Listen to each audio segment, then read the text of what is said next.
एक लग्जेरियस बस में एक सभ्य सा व्यक्ति चढ़ा। उसे सीट की तलाश थी। वह नजरें दौड़ा रहा था। 2-4 कदम चलने के बाद उसने देखा कि एक सीट खाली है और एक व्यक्ति उस पर बैठा है। उस व्यक्ति ने बैठे हुए व्यक्ति से कहा कि क्या ये आपकी बगल वाली जगह खाली है?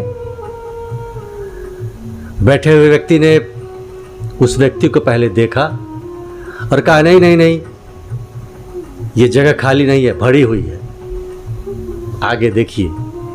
वह व्यक्ति आगे बढ़ जाता है। पीछे उसे सीट मिलती है। कुछ ही देर में एक आकर्षक महिला उस व्यक्ति के पास जाती है जो बैठा हुआ था, जिसके बगल में वो जगह खाली थी, जहां से वह व्यक्ति पूछ कर गया था। उस महिला ने पूछा, क्या ये सीट खाली है?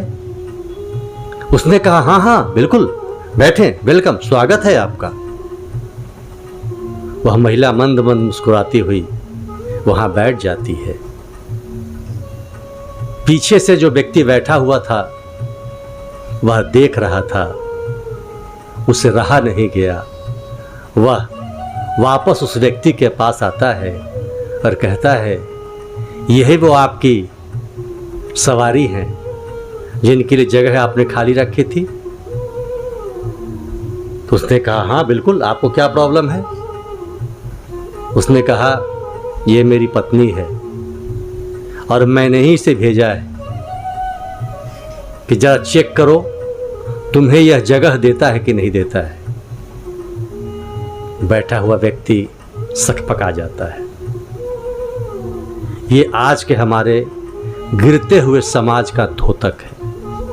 नमस्कार, मैं शैलेश कुमार, शैलेश की बात में स्वागत है और आज कुछ खट्टी और कुछ मीठी बातें लेकर आया हूं। ये आज की परिवेश की बात हमने कही। अब जरा सा हम अपने इतिहास की ओर चलते हैं। वैशाली की नगर वधू आम्रपाली, बड़े बड़े राजा, बड़े बड़े धनाढ़, बड़े बड़े व्यापारी की पंक्तियां लगती थी। उस आम्रपाली को देखने के लिए, उस आम्रपाली के साथ समय बिताने के लिए। और आम्रपाली जब तक सहमति नहीं प्रदान करती थी तब तक बड़े बड़े राजा इंतजार करते थे, प्रतीक्षा करते थे। वही आम्रपाली जब बुद्ध उनके महल से गुजरते हैं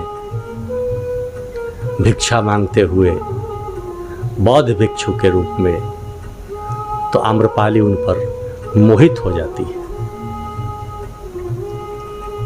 बड़े बड़े हार पहने वो महाराजा, दौलत खनकाती हुई वो तमाम भीड़, वो आम्रपाली बुद्ध को आमंत्रित करती है और कहती है, मैं निमंत्रण देती हूं, आपका मेरे महल में स्वागत है, आप पधारें। तब बुद्ध कहते हैं, समय आने पर हमारी जरूर मुलाकात होगी, अभी उचित समय नहीं है, तुम्हें प्रतीक्षा करनी होगी। एक समय आएगा जब मैं तुम्हें मिलूंगा। शायद उस समय इस धरा की सबसे सुंदर नारी आम्रपाली थी और जिसने किसे आमंत्रित किया? एक बौद्ध भिक्षु को। कहां से कहां पतन हम पुरुषों का हुआ है। एक बार सोचने की आवश्यकता है। हम क्यों महिलाओं को एक प्रकार का प्रोडक्ट मान चुके हैं? जिसका साक्षात दर्शन हमें आज के विज्ञापनों में होता है।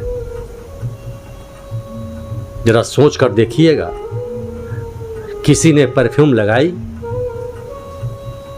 और महिलाएं धराधर गिरती चली गई।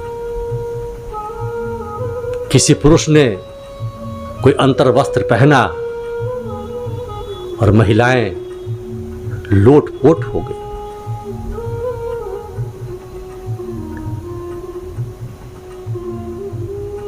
किसी पंखे का प्रचार, किसी बिजली का प्रचार, किसी पेंट का प्रचार, सब में महिलाओं को एक प्रोडक्ट के रूप में रखा जाता है।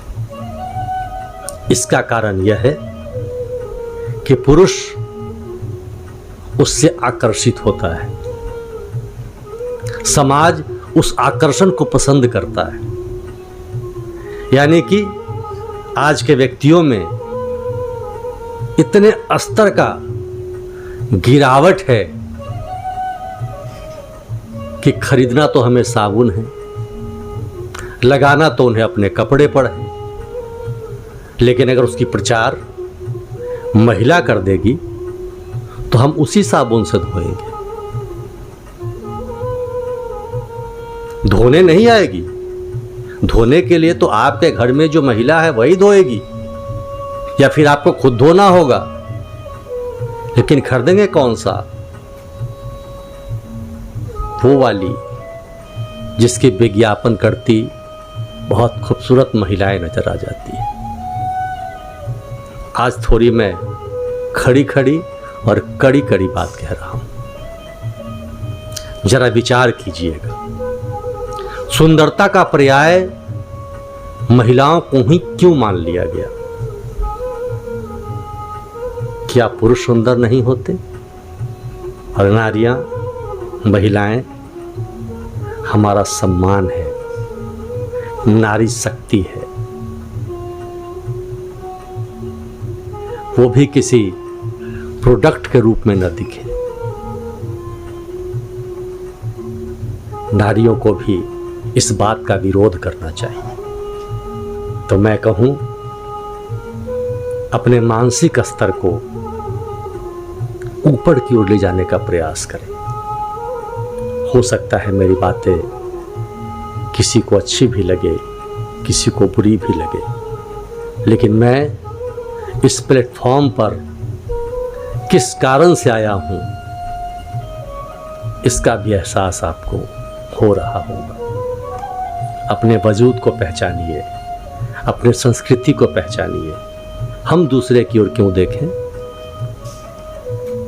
वो चमक, वो वैभव, वो टैलेंट,